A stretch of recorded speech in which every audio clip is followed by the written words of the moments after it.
Marriage is serious business. And what about divorce and remarrying? Okay, now that's touchy, but we have an answer for that. Go to Matthew 19.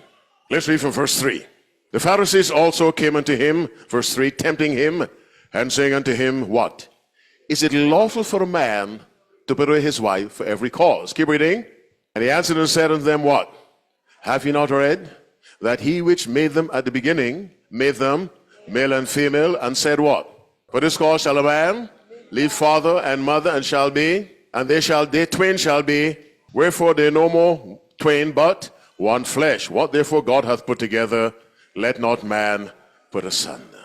What is God in favor of? No, wait a minute. What is God in favor of based on what you read? Stay together. Stay together. Now read the next verse. They said unto him, why then did Moses give a writing of divorcement to put her away? He said unto them, Moses, because of the hardness of your heart, suffered you to put away your wives. Finish the verse. But from the beginning, the original, the ideal, it was not so. Now, what do I want to say? God prefers stay together.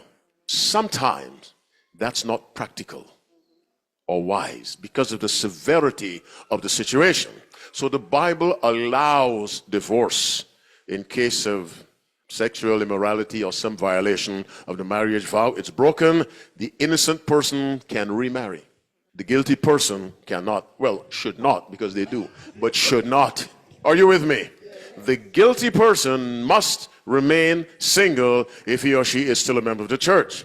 The innocent party is free to remarry. You cannot divorce your wife because you haven't heard from her in 6 months. Can't do that.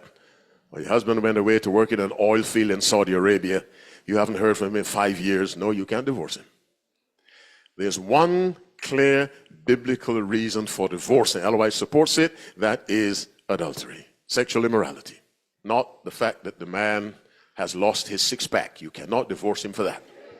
Are you with me? You cannot divorce a woman because she burns the food. You cannot do that. Sexual immorality, violation of the vow, that's the reason, clear and plain and straight. That's why, listen to me carefully, those of you who are single, marriage is serious business. There is too much romance around marriage. Eyes are dazzled. And people put more time into courts, more time into weddings than into marriages. Are you following me? You sure you got what I said? They spend so much for a wedding that lasts 2 hours and no time on the marriage. Marriage is serious business. You get the right person, you're blessed. And even then you have stresses. Are you following me? Yes, you do. But God helps you through. There isn't a couple that will tell you, we've never had a disagreement. That does not exist. But you don't divorce because you had a disagreement. And so divorce is not preferred by God, but it is allowed under severe circumstances.